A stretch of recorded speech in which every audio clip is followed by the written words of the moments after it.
मैं वेलकम करना चाहूंगा नियाज अहमद खोसा साहब ने मुझे ज्वाइन किया है। साहब एक एसएसपी हैं, क्रिमिनोलॉजी के एक्सपर्ट हैं, क्राइम को बहुत समझते हैं और इस केस के ऊपर बहुत एक्टिव हैं। खोसा साहब, thank you so very much आपके कीमती वक्त के लिए। आपकी नजर में जो इस वक्त मर्डर के केस को ड्रग्स के केस के अंदर, मनी लॉन्ड्रिंग के केस के अंदर उलझा के मर्डर को दबाने की कोशिश की जा रही है, खोसा साहब, क्या ये है वो ताकत जो 40 अकाउंट्स के अंदर 20 अरब रुपए मिले हैं, या क्या यही है वो ताकत?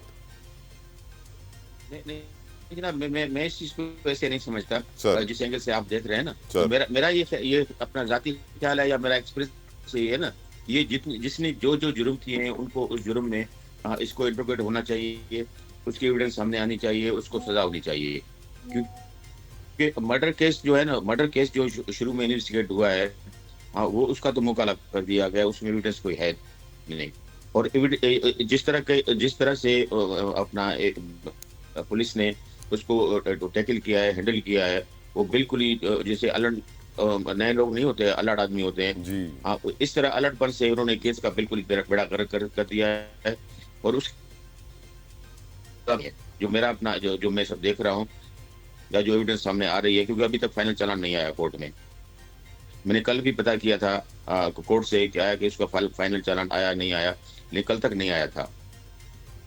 केस को खराब किसने किया है आपकी नजर में? कौन किस लेवल पे मुलव्विस है? क्या आईजी लेवल पे लोग मुलव्विस हैं, कोई नीचे लेवल पे लोग मुलव्विस हैं, पुलिस ने पैसे ले लिए हैं? व्हाट डू यू थिंक खोसा साहब? नहीं, आईजी लेवल पे बिल्कुल नहीं है और एडिशनल आईजी लेवल पे बिल्कुल नहीं है, ये नीचे लेवल पे हुआ है। और ये नीचे लेवल पे इस तरह इसका बेड़ा गर्क किया गया है कि ये इसको इस केस में सजा नहीं होनी है, जो मैं देख रहा हूँ।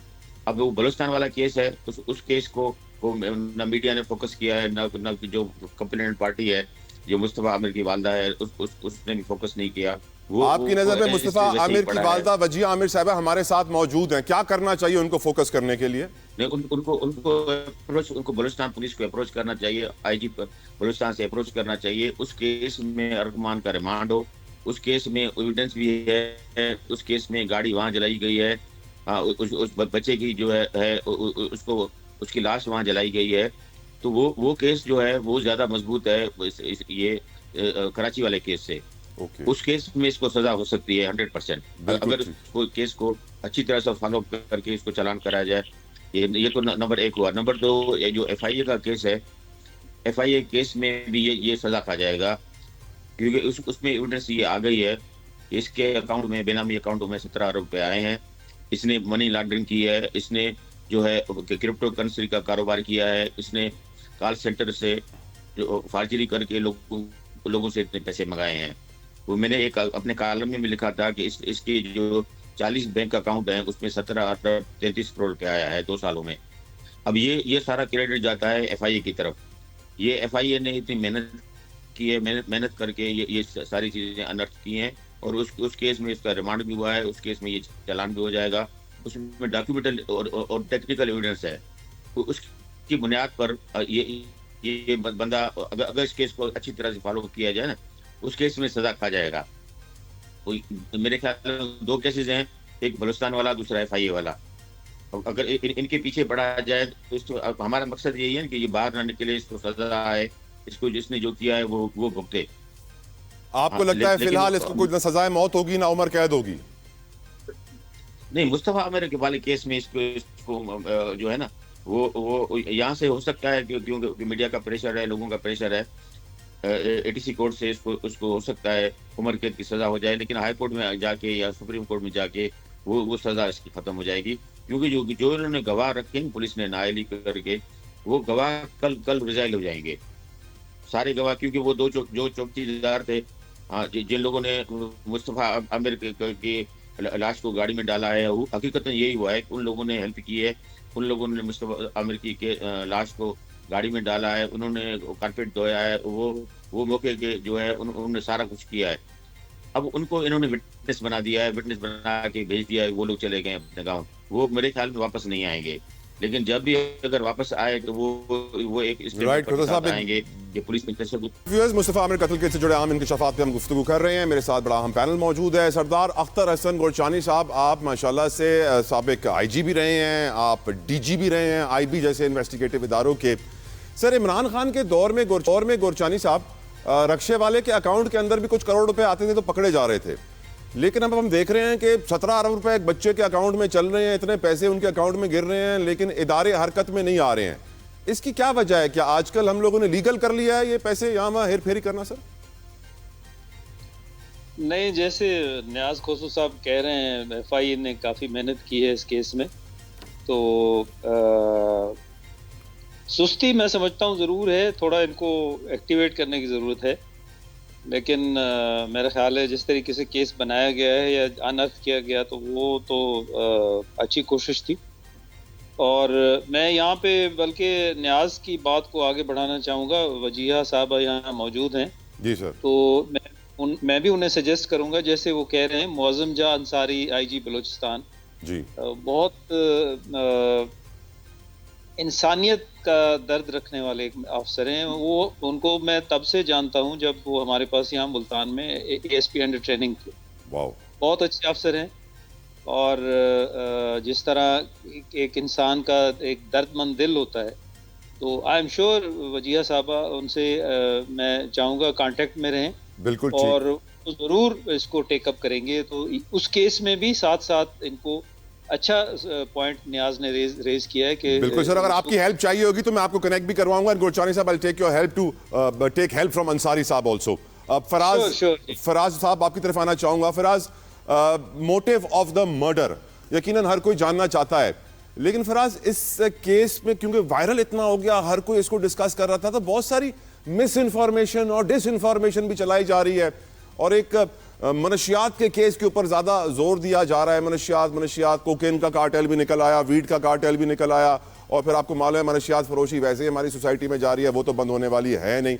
आपकी नजर में इस केस से जुड़ी हुई मिस रिपोर्टिंग, डिस रिपोर्टिंग कौन सी है, and how can we fix it? Faraz देखिए ना, ये डे 1 से जिस दिन से ये केस हाईलाइट हुआ, उस दिन से डिसइंफॉर्मेशन का सिलसिला जारी है। जैसे आपने जिक्र किया कि कुछ ऐसे लोग भी थे जो सोशल मीडिया इन्फ्लुएंसर बन गए, व्लॉग करना शुरू हो गए, जिनके पास मतलब जर्नलिज्म की कोई एथिक्स या कोई ऐसी डिग्री कोई चीज नहीं थी, लेकिन सब ने अपने व्यूअर्स के लिए व्यूज बढ़ाने के लिए ये इस केस को टेकअप किया, और जो जो जिसकी समझ में आता गया वो बोलता गया।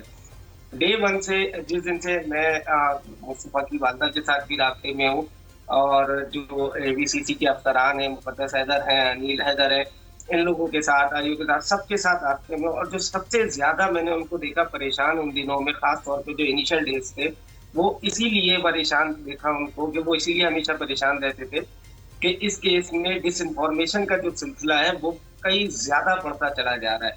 और जहाँ तक मोटिव की बात है, तो मैं उस दिन से, पहले दिन से आज भी यही बात कह रहा हूँ कि डांस पार्टीज हो या दीगर जो बातें काले जादू की बातें की जा रही हैं या दीगर मुख्तलिफ बातें की जा रही हैं, इससे कोई ताल्लुक नहीं है। इस केस में जो मेन चीज है वो है मोटिव, और के मोटिव ऑफ द मर्डर का मोटिव क्या था, और कॉज ऑफ द डेथ। ठीक है, तो ये दो चीजें अगर आपके पास इसके कोई कॉन्क्रीट एविडेंस है, आप साबित कर सकते हैं, तो केस आगे चलेगा, वरना केस नहीं चलेगा। केस इधर उधर ही जो है वो घूमता रहेगा। कभी आप बलूचिस्तान जाते रहेंगे, कभी आप FIA जाते रहेंगे। जो एक्चुअल केस है वो है मर्डर का केस। मर्डर के केस के पर कोई तवज्जो नहीं दे रहा। वो मर्डर का केस वहीं जहाँ था वहीं अटका हुआ है। अब बात है चालान की, चार्जशीट की।